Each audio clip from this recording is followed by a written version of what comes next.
The Out of the Norm show is made possible through the generosity of our partners in progress. The Bank of Gravette, caretakers of the Arkansas spirit. Simmons Suites in Bentonville, Arkansas. The best part of a great day is a good night at Simmons Suites. Wayman Hoag's Back Yonder, a major contribution to Arkansas history, annotated by Jody Parsons. Vista Heating and Air in Bentonville, serving Northwest Arkansas for 35 years in professional service. This is Petra from Boca Raton, Florida, and this is the Out of the Norm show,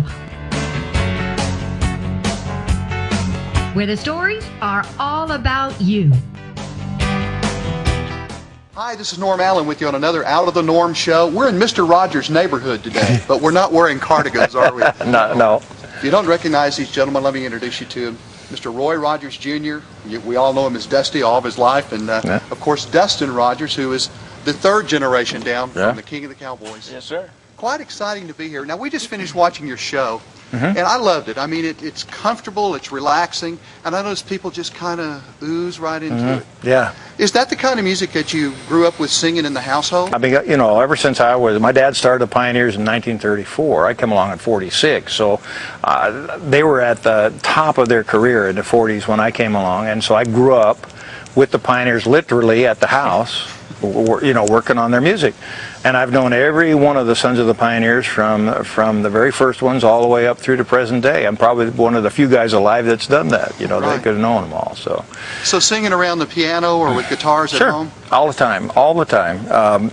You know, we would sit in. Of course, you know, being a kid, sometimes you get bored with it. You say, oh man, I like to hear something different.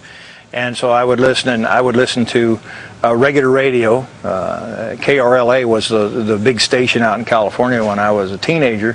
But I always drifted back to Marty Robbins and great guys like that had wonderful songs that were cowboy songs because it's what I was familiar with. What happened? I mean, the Grand Ole Opry is the longest playing radio show in history of the world.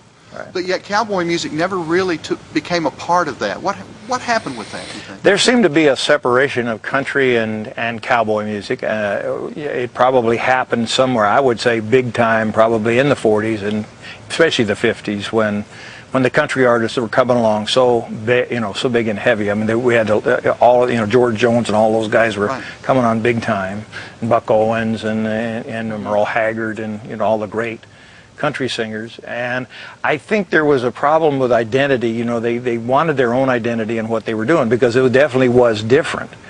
Because cowboy songs were about people say, well, what is the difference between the two? I mean, you know, you say country or you say Western music, and, you know, what's the difference? Well, there's a big difference. Cowboys, if you listen to their songs, their compositions about what they did as work.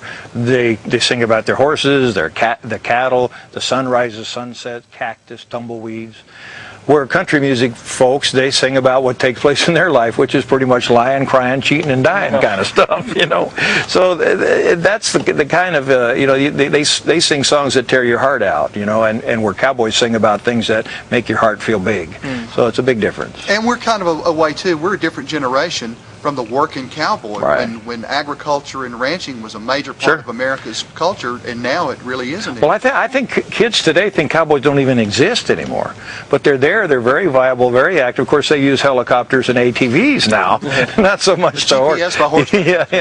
Yeah. So I mean, you know, they're using a GPS on their saddle horns anymore, I think. But you know, things just change, and sometimes it's hard. You know, when you grow up in a certain era.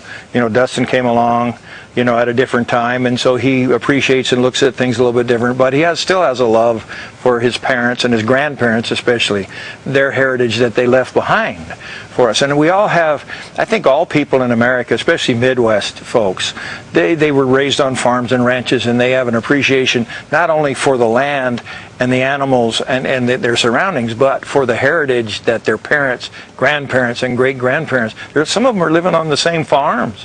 I mean, and so they have that wonderful respect for the past.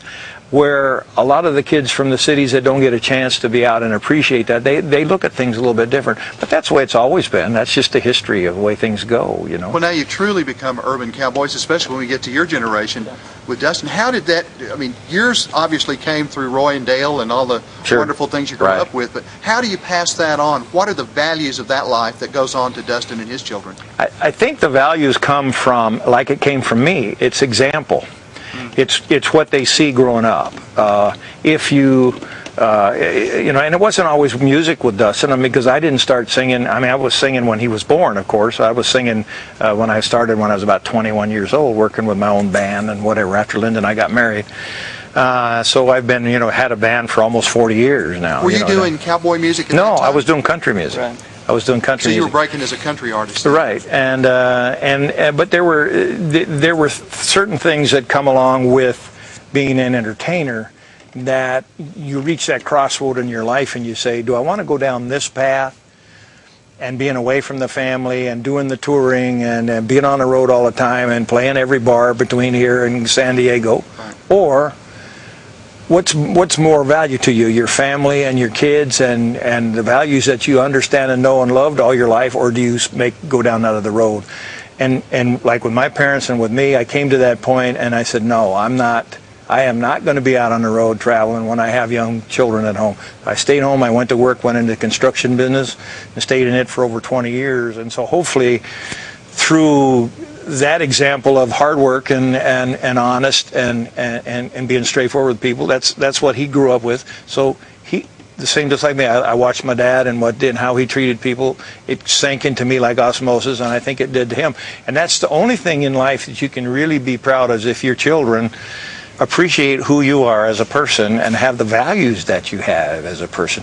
Then you've done your job, you know. Then they've got that, because that's a foundation that they can carry on the rest of their entire life. And then they try to instill that into their children. And I see it with Dustin. He's got a couple of boys that are kind of wild and crazy. Twins, right? No, I don't. I've got an 8-year-old and a 6-year-old, though. But they're a handful. They're a handful. Yeah. But that, you know, that makes me feel good. But he really didn't get involved in it. When he was little, I could hold him up and he would sing Rhinestone Cowboy with me. I can't hold him up anymore, but in those days it was fun. But he never really had much interest in the show business, and neither did I really until I got into my 20s. And so, you know, him being in his early 30s, I think he just, you know, I don't think he really wanted to get into it. It's just one of those things he did, but he didn't. And he started singing, kind of liked it, I guess. I don't know. And he's never really said, well, Dad, I really hate this, but I'm doing it just because of you. So I don't know if he's really, enjoyed singing on it. I think he has now. I think he's grown to where he likes it because he can do the songs that he likes to do. And he's gone to more of that contemporary music, but he can probably tell you better than I can. He loves contemporary Christian. So how did this kind of influence come down to you? Oh, let me ask this first, because it's something I want to ask both of you. When you got to your late teenage years, and you had a lot of pressure because of your family, right, and you too with the responsibility, did you ever get to the point where you just kind of said, man, I just kind of wish I wasn't in this for a little while?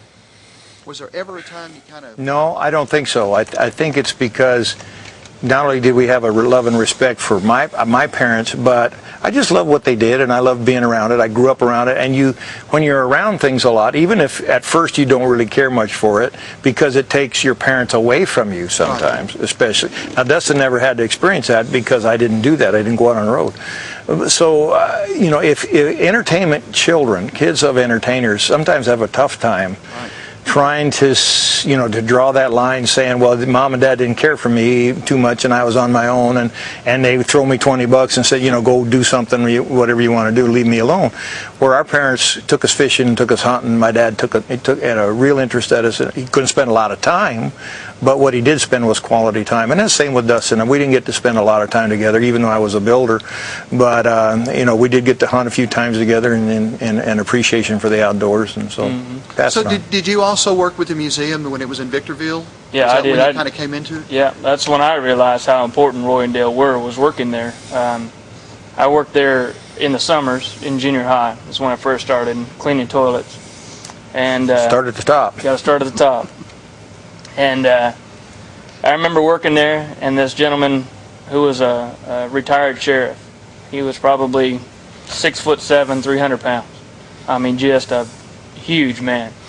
And he found out I was Roy's grandson, and he come over and bear hugged me and picked me up. and just bawling. I mean, just tears coming down his eyes, and says, you know, it's because of your grandfather that I have the career that I have, and patterned my life after him, and you know, I've never met him. He said, my father ran away, or left us kids with mom, didn't have a father figure, and through the TV, your grandfather raised me. And it's just super powerful. I mean, my generation, they don't have a clue what that means. They just don't. You can't find hardly anybody anymore on screen or television that you can hang your hat on and then pattern your life after. They're just not there. What you see on the screen is not always what you get off the screen. And that's what you always had with Roy and Dale. They were as true on screen as they were off. And that was when I realized, no matter what I did, I always wanted to be affiliated with it in some way, because I can't imagine having that kind of impact on one person, much less millions of kids that they had. And so you asked the question earlier, do we ever regret or not want to be involved with this? And I absolutely not. I mean, it's what Roy and Dale stood for and what they did in their lives is just 10 times, 1,000 times more than most people would expect to get done in their lifetime. And they did it, and they lived it.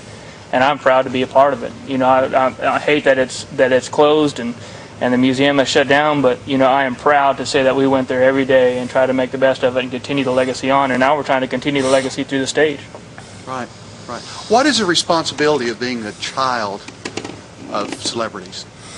Well, in my case, being a junior, Dad didn't name me Bob Rogers or Bill. He named me Roy Jr. So consequently, all my life, even though I've had a nickname of Dusty, and all of my friends who know me call me Dusty, but there are people who still call me Roy or call me Junior, you know, which is fine. Or your really close friends call you Rusty. Well, yeah. But you know, the thing is I already have a standard that I'm judged by. You know, I mean, people come in and they'll look at it and say, well, gee, you know, a lot of people come think, well, is he a look-alike, or is he, you know, he sing to tracks to make him sound like his dad, or what? And so when you have an image of Roy in everybody's mind, and they come to see the son, who they don't know whether I'm really the son or not. They just think, well, it might be some guy just sponging off of the name. And so in that part of it, it's very difficult. But once they're in the show, and we get them set down, and we're finally getting about 10 minutes into the show, man, all of a sudden they start grinning and smiling and understand that I'm not somebody that I shouldn't be, that I am cut from the same cloth. And then that does me, you know, puts my heart at ease to know that we're doing the right thing. Has it opened a lot of when you were younger? I noticed you did the Fall Guy. Yeah. Really funny. You did several little things. Sure. I did a little homework. But in doing those kind of things, did that open the door for you that you could have had that career if you wanted it? Sure, I could have done it if I wanted to. I enjoyed it. I really did. But yeah, I mean, you have to make a living and make enough money to eat, and they weren't paying me enough. I mean, you know, when I did a movie, a B Western called Arizona Bushwhackers with Howard Keel and Yvonne DiCarlo, Marilyn Maxwell, Brian Donlevy. We were doing a bar scene where I came in as a rancher's son, and Howard Keel was a Confederate. They sent a lot of the Confederacy sent people out to be sheriffs to settle unruly towns, and well, my father was killed by a Southerner, by a rebel, and so I came into this bar to chew him out and to tell him that he was, you know, I'm going to gun him down one of these days. That scene we shot for 8 days, almost 18 hours a day, just trying to get one scene shot. It wasn't all my fault, and I got $120. So I'm thinking, Dad told me that. He said, son, it's a tough business to be in. He never pushed that way. But I could have had it. It opens doors, but then again, even though you carry the name and the door is open, what are you going to do when the door is open? Can you deliver it? If you can't deliver it, then you're in trouble. If you can deliver more of what, you know, more than they expect, then you do fine. And so far I've been able to do that, I believe. Do you find that also? I mean, what if you were to decide to go that direction? Would that open a door for you? Oh, I'm sure. You know, it's like he said, though. You know, yeah, the name helps open doors, and yes, I've also met a lot of really neat people because of it. But in the same breath, like he said, can you walk through and deliver and perform and do, you know, to the standard of Roy and Dale? what we've kind of come to terms with and certainly appreciate every day is that there will never be another Roy and Dale. We don't pretend to be a Roy or a Dale. We just know that core foundation of what they stood for and who they were is definitely in us. And we don't try to be a Roy, but we try to be ourselves. But know that like we said, we're cut from the same cloth, and you cannot fray from what your core foundation is, and we don't. We don't think family values and a love of God and country and just Western music and things should ever go away, should ever fade, because values in this country, especially human values for each other, are hard to find in a lot of people today. They don't have the same values just in that we grew up in. Yeah. So consequently, you try to extol those virtues through, again, example. To young people or whoever comes to your show, that you're giving them a positive note. They're hearing music they've never heard before, and hopefully by the end of the 2 hours, they're saying, "Wow, that was cool. That's something I never heard before." And we left them with a good message of a love of God and country and family values and to respect the law of this country and the flag. That's what Mom and Dad did for over 60 years, and so we do the same. How does your personal Christian experience, how did that begin? For me, I was about 14 years old. I went to, we had a youth group in the church that my mom was a choir director in the church that we went. It was a little Church of Christ, and I went a couple different times to Billy Graham crusade at the Coliseum out in California. And I'll tell you, that man, my mom and dad loved Billy Graham. I mean, they worked with him many times, went to overseas with him on different trips. And he had a way of talking, and they would have these special weekends where they would have Youth for Christ people there, kids, teenage kids there. And he always geared his message to teenage kids. And this one particular one, most of them, you're messing around, not paying attention to what he's saying. Anyway, it's just a gathering of kids, It's great. But this one particular one, it just kind of hit home with me on his message that don't waste your time, your life away by just playing all the time. And I think that was the gist of it, is concentrate on what is important in life, and that is your family. And you as a young person, you're young, you're just getting started in the world today. And do you want to make a difference in other people's lives? And if you do, you need to make a change in your own. And boy, that hit home to me, and I thought, whoa, wait a minute. So I started listening to him, and then I accepted the Lord when I was almost 15 years old. Same thing, went back to another one of those things. He called for an altar call, went down front, and that's one of the very first times that I had, really the good Lord spoke to me. I mean, you all say, oh yeah, I'm a Christian, I go to church, I do this, that, and the other. But until you have that real one-on-one experience with the Lord where He's actually talking to you and in the back of your head, you haven't reached there yet. So how did you tell your parents when that happened? My mother, I think, knew, because I didn't have to tell her anything. I came home from there and I was talking about what an exciting evening it was and how great he says. The good Lord touched you, didn't He? And she knew. I mean, she could tell by. She just knew by looking at my face and that I had a different air about me. She, within 5 minutes of the time I come home, she knew it. So, it's a changed person. Yeah, well, you are a changed person. I mean, you just, you kind of, it's like being baptized and immersed. You get under the water, you come back out, you're a different person. And Mom knew that. How about you, Dustin? Mine's quite a bit later. I mean, I grew up going to church every Sunday school.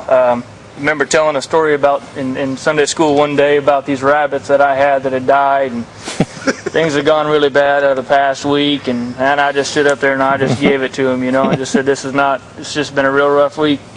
Well, my Sunday school teacher come and talked to my parents afterward and said, man, so sorry to hear about the rabbits. We haven't had no rabbits. We haven't had rabbits ever. I don't know where that came from. I just threw it out there. Here you go. I've got a story to tell. It has nothing to do with my real life, but I felt left out, I guess. I don't know. But that's Sunday. We went to Sunday school all the time. But really, for me, similar to Dad, it was in my 20s, my mid to 20s, when I started listening to more Christian-based music. And that's where I started to find, I love music that gives you goosebumps. I just love it. I love to hear good music. But then when you listen to country or to Christian music, not only does it give me goosebumps, but it speaks to me and makes my heart feel really good. And so the church that we're going to now is just that. A lot of the ministry is done through music. And so from my mid to late 20s is when I started going to the churches a little bit more. And I've got a new church right now that I'm just absolutely in love with. And it's a little bit younger crowd, and it's more ministry through music, and then a great message. And mine's similar to that. God, I feel like, is talking to me through that music, because there's times where I've heard the song 300 times, and all of a sudden I'll feel something, and I'm hearing something different, and you almost well up with tears, and you just feel that the Lord's with you that day, and that's where my passion is, and that's where I think I relate to God the best is through the music that these great new artists are putting out there. When your grandfather passed away, what were the last days of his life like? My dad? What was his... It was pretty tough. Well, actually, the one thing when you're a Christian and you know the Lord like both Roy and Dale did, the good Lord, I think, has different ways for you to check out and come to Him. My dad had congestive heart failure, and his lungs kept filling with water, and it was like every other week toward the last there, he was going to the hospital. Getting his, and they'd give him Lasix to get the water out of his lungs, and he'd get really weak, and they'd have to, bolster him back up, and he kept losing weight, and it would get him feeling better. He'd come back home. Well, when the doctor came to us and called the family together and said, Roy's got less than 2 weeks to live, that last week the good Lord kind of put him at ease. He kind of lightened up. He wasn't hurting near as much. He sat there in his chair and ate ice cream, and which he loved, and ate Werther's butterscotch candies, and watched his old movies. Yep. And he said, "Hey, look at there." He said, "Oh man, he's dead." And then he figured out everybody's dead in his movie but me. But it was a good thing and we had the whole family there. The last week, everybody in the family was on a camp out at Roy and Dale. Stories, man. Yeah. We told stories. We would sit around sometimes he would go to bed early because he wasn't feeling well, and so we would all sit around the living room, and all of us would tell stories about their stories that they remember about Dad, or Dad and Mom together, because they were probably two of the funniest people to be around when they were working, because there was always something that happened, with them. But I think the good Lord put him at ease. And the last night before he passed away, my mom said, you need to go talk to your dad. And I said, well, what does he need to know? He said, he needs to know that everything's okay. It needs to come from you. So I said, okay. So I went in and I said, Dad, I understand that you need to talk to me. And of course, he couldn't talk very well. He was pretty much filling up with water at that point. And I told him, look, you told me what you wanted done. I said, I've done everything that you wanted me to do. Everything's taken care of. You don't have to worry about Mom. You don't have to worry about the kids or anything like that. Everything has been taken care of. And Mom's told me to come to tell you it's okay to go, and it is. You can go on to be with the Lord if you want, So you make up your mind when you're ready to go and the good Lord taps you, you go. But I got to tell you that everything's cool. Well, 4 o'clock the next morning, that's when he passed away. He went on, the nurse that was with him said to me, he just kind of sat up in bed a little bit, and he was looking at the curtains across the room, and he says, well, Lord, it's been a long, hard ride. And he said he laid back down and was gone. Wow. Yeah, isn't that cool? I wish I could go that way, really? In a good way. Wonderful testimony. Yeah. And Mom was the same way. We stayed with Mom, same thing. She passed away in 2001, and same congestive heart failure, the same problems, and the same thing. She kept hanging on. I couldn't figure out why, because she should have gone to be with the Lord right away, and she kept hanging on. And I went to her son, Tom. I said, Tom, did you tell your mother she can go on? Well, it's hard to tell your mother to go. And he said no, and I said, well, you need to do that. And he went in and was with her for about a half hour, and it wasn't 20 minutes after he come out, she went on. And so we spent the whole day singing to her gospel tunes. All my nieces and nephews were there, Rob, and we would sing gospel tunes, and she could hear, but she couldn't talk at that point. And so after we had called the coroner in and everything, and we called the funeral home to come, and take her vessel away that she lived in all those years, I looked at her, and there was just this gray body there, and it was good for me because then I knew she was gone. I She knew just wasn't there anymore. No, she took off. So I thought, oh great, she had no more wheelchair, no more, she's gone. So yeah, it was a wonderful experience. So and I think the good Lord allows that. Yeah. It was, at least it was for her family. It was a beautiful death for both of them. They were both able to. Or my mom said she hated the word death or funeral. Graduation. It was her graduation day. Yeah. Change. Yeah. Wonderful. My mom was from Texas. Right. Dale was a Texas gal, and she was swift on the justice. Especially if it was a sassing thing or something like that, boy, I'll tell you, we got it very quickly. But if it was something that we really did bad, that we shouldn't have been into, or something of Dad's, Mom would give you that old saying, wait till your dad gets home. And I think that scared us more than anything, because we were worried that we disappointed Dad, and he's coming home after a hard day of work, and now he's got to deal with me, and he's going to have to spank me. I know he's going to have to spank me, and it did. And he got the belt, and I've seen him discipline his own boys. You mean there was no psychologist or lawyer? Oh no! The psychologist wore around my dad's waist belt. It was the rule. That was it. Yeah. Psychologist came in a size 34. Yeah. No, but you do it. My dad never did it out of anger. He would never come after us if he was mad. And so the psychology of just knowing we were going to get it was way more than the actual belt itself. Like respecting his position to do it. Yeah. Yeah. It was his choice if he had to or not, but you knew he was capable. Well, and I think that was it. It was the anticipation of, boy, am I going to get it? So you knew you did wrong. The kids today, if you don't correct them, they just keep doing it, and because they don't know. You haven't told them that that's wrong or showed them that that's wrong. My dad used to always say, if they're old enough to knock that book off of the coffee table, they're old enough to learn not to knock it off. I mean, it's just pure and simple. Plain old common sense. Yeah. Well, where's common sense today? It's the cowboy way. Absolutely, yeah. Well, I appreciate you guys. I'd love to visit with you a long time, and I know you have other things to do, but just taking this time to be with us today means a lot to us. Thank you. We appreciate it. And I think that the message that we have for the kids of America and the people of America, that we are preserving the best things of our country. Right. And your family and your father and your mom were definitely they definitely some were, of the greatest American icons in our history. You bet. And I just love you guys for it. Thank you. God bless you. Thank you so much. Thank you. Hey, we're going to be back in just a little while. Don't go away. There's more good stuff on the Out of the Norm show, where the stories are all about you. Hey, I have to tell you, just a few minutes before showtime, when we had the opportunity to interview the Rogers family, I walked up to Roy Rogers Jr., and I've always wanted to do this, and went, "Ready, Roy?" Well, that's the best I can do on my Gabby Hayes, but he got a kick out of it, and I certainly enjoyed the visit with them. So it's only appropriate, we're going to ride off into the sunset on another version of the Out of the Norm show.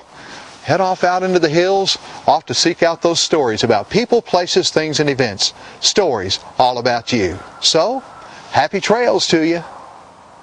Until we meet again. Happy trails to you until we meet again. Happy trails to you. Keep smiling until then. Who cares about the clouds when we're together? Just sing a song and bring back sunny weather. Happy trails to you. Till we meet again. Some trails are happy ones, and others are blue. It's the way you ride the trail that counts. Here's a happy one for you. One last time. Happy trails to you until we meet again. Happy trails to you. Keep smiling until then. Happy trails to you. Till we meet again. Goodbye, good luck, and may the good Lord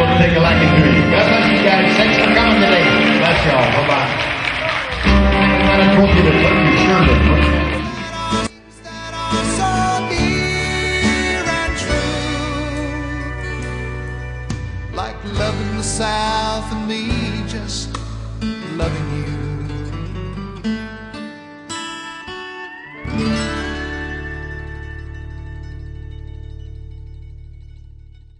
The stories of Arkansas are still being told, and you may be the one to tell it. Come and join us at the Arkansas Author Showcase on May 14th in Rogers, Arkansas. If you're a writer, call the number on the screen and we'll get back to you, and you could be a part of our group. If not, just come on out for a good time as we sign books, meet the public, tell stories about the state that we love, and it's all natural. You'll enjoy the Arkansas Author Showcase on May 14th in Rogers, Arkansas at the Frisco Mall, because Arkansas stories are still being told.